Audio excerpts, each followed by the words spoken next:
ছাত্র শিবির এগিয়ে রয়েছে ডাকসু নির্বাচনে, এমন তথ্য উঠে এসেছে 2 দিনে 2টি জরিপে। এতে জরিপ দুটির ফলাফল নিয়ে প্রশ্ন তুলেছে অন্য প্যানেলগুলো। ঢাকা বিশ্ববিদ্যালয়ের কেন্দ্রীয় ছাত্র সংসদ ডাকসু ও হল সংসদ নির্বাচন নিয়ে জরিপের ফলাফল প্রকাশ করেছে দুটি সংগঠন। শিবির কারা করে ন্যারেটিভ নামের একটি প্ল্যাটফর্ম 6 সেপ্টেম্বর শনিবার ঢাকা বিশ্ববিদ্যালয়ের মধুর ক্যান্টিনে এক সংবাদ সম্মেলনে জানায়, তারা 526 শিক্ষার্থীর ওপর জরিপটি করেছে। গত 30 আগস্ট থেকে 3 সেপ্টেম্বর পর্যন্ত জরিপে তথ্য সংগ্রহ করা হয়। জরিপ পরিচালনাকারী সংগঠন সোচ্চারের ঢাকা বিশ্ববিদ্যালয়ের শাখার সভাপতি আনাস বিন মুনির। তিনি ইসলামী ছাত্র শিবির সমর্থিত ঐক্যবদ্ধ শিক্ষার্থী জোটের প্যানেল থেকে এবারে ডাকসু নির্বাচনে সদস্য পদে প্রার্থী হয়েছেন। আনাস বিন মুনির বলেন, জরিপটি করেছে সোচ্চারের বাংলাদেশ শাখা। তিনি ঢাকা বিশ্ববিদ্যালয় শাখার সভাপতি। জরিপের সঙ্গে তার সম্পর্ক নেই। ঢাকা বিশ্ববিদ্যালয়ের হল সংখ্যা 19, ছাত্রদের 14টি আর ছাত্রীদের 5টি। জরিপে ছেলেদের 10টি ও মেয়েদের 4টি তথ্যের নমুনা নেওয়া হয়েছে। অনাবাসিক শিক্ষার্থীদের মতামত নেওয়া হয়নি। ভোটারদের বেশিরভাগ অনাবাসিক। জরিপের ফলাফল তুলে ধরেন ন্যারেটিভের প্রতিষ্ঠাতা আব্দুল্লাহ মোহাম্মদ রুহেল। তিনি জানান, ডাকসুতে ভোট দিতে আগ্রহী শিক্ষার্থীদের সংখ্যা প্রায় 95%। বাকি 5% শিক্ষার্থী আগ্রহী নন। ভিপি পদে কাকে ভোট দেবেন তা নিয়ে এখনও সিদ্ধান্ত নেননি প্রায় 25% শিক্ষার্থী। বাকি 75% সিদ্ধান্ত নিয়েছেন। যারা সিদ্ধান্ত নিয়েছেন তাদের মধ্যে ভিপি পদে প্রায় 42% শিবির সমর্থিত প্যানেল ঐক্যবদ্ধ শিক্ষার্থী জোটের আবু সাদিক কায়েমকে ভোট দেওয়ার কথা বলেছেন বলে ন্যারেটিভের দাবি।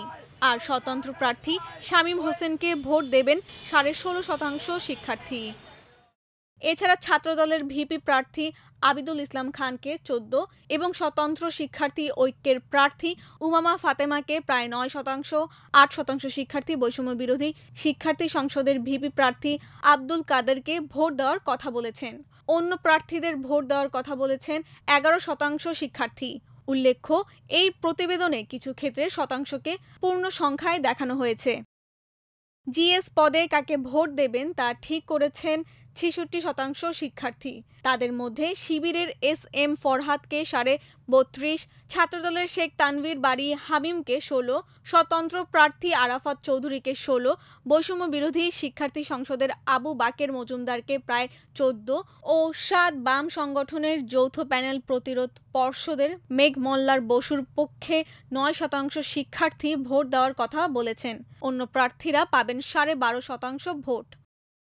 একইভাবে জরিপে এজিএস পদে ভোট 59% শিক্ষার্থীর তথ্য তুলে ধরা হয়। এজিএস পদেও বিপুল ব্যবধানে এগিয়ে রয়েছেন শিবিরের মুহা মহিউদ্দিন খান।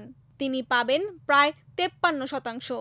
ছাত্রদলের তানভীর আল হাদি মায়েদ প্রায় 16, বৈষম্য বিরোধী শিক্ষার্থী সংসদের আশরেফা খাতুন 9, বামদের প্রতিরোধ পর্ষদের জাবির আহমেদ জুবেল 4, সমন্বিত শিক্ষার্থী সংসদের ফাতেহা শারমিন 4 এবং অন্য শিক্ষার্থীরা 14% ভোট পাবেন। এদিকে জরিপের নিরপেক্ষতা নিয়ে প্রশ্ন করা হলে ন্যারেটিভের প্রতিষ্ঠাতা আব্দুল্লাহ মোহাম্মদ রুহেল বলেন, তারা সর্বোচ্চ নিরপেক্ষ থেকে জরিপ করার চেষ্টা করেছেন, তবে সব জরিপে কিছু না কিছু ব্যত্যয় থাকে। ডাকসু নির্বাচন অনুষ্ঠিত হবে 9 সেপ্টেম্বর। প্রচারের শেষ দিন রোববার। ঢাকা বিশ্ববিদ্যালয়ের সমাজকল্যাণ ও গবেষণা ইনস্টিটিউটের সহযোগী অধ্যাপক তহিদুল হক এ বিষয়ে বলেন, একটি জরিপে শিক্ষার্থীদের কোনো অংশকে অন্তর্ভুক্ত করা হয়েছে, কোনো অংশকে হয়নি। এর যুক্তি কি সেটা স্পষ্ট নয়। দৈব চয়নের ভিত্তিতে সবার প্রতিনিধিত্ব নিশ্চিত করা হলে তার একটা গ্রহণযোগ্যতা তৈরি হতো। নির্বাচনের আগে ভোটারদের মনোযোগকে প্রভাবিত করার জন্য এ ধরনের জরিপ করা হয়ে থাকে। তার উদ্দেশ্য রাজনৈতিক।